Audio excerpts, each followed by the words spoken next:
Hello, my name is Andrew Katavas. I'm with MedicareQuoteForYou.com.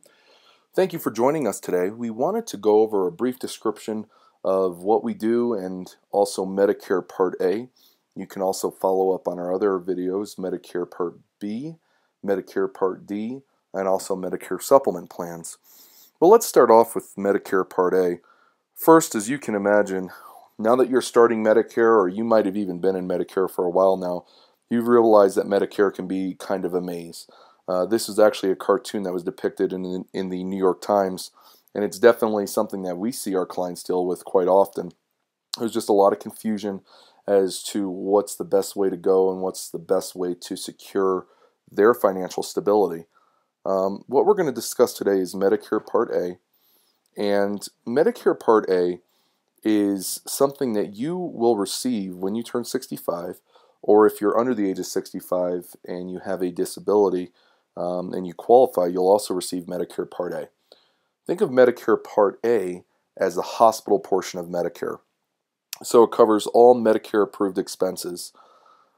As of 2011, there is an $1,132 deductible on Part A of Medicare, and this is per benefit period. Now, this is a little bit of a tricky part, figuring out what the benefit period is, but let me explain it. Most deductibles that you'll find in a group insurance plan are what we would consider annual deductibles, meaning you pay that once a year. Once it's paid, you don't have to pay it again for that year.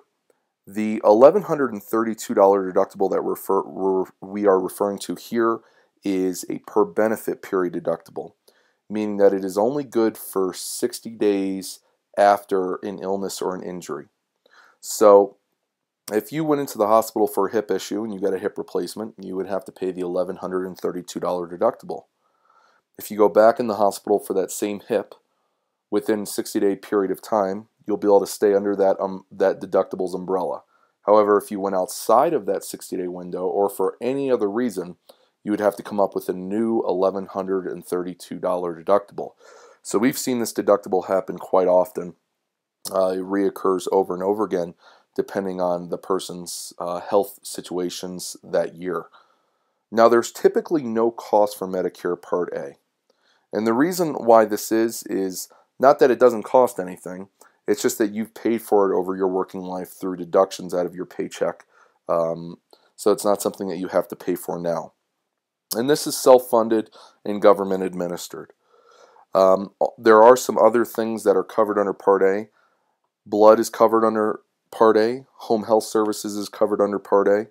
And it's important to note these things because these are great benefits that are, they come in very handy, and they can also be very expensive. So it's nice that Part A takes care of them.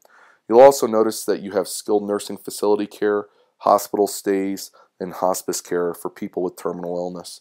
So that rounds out our topic of Medicare Part A. Please look at our other videos, Medicare Part B, Medicare Part D, and also Medicare Supplement plans. Have a great day.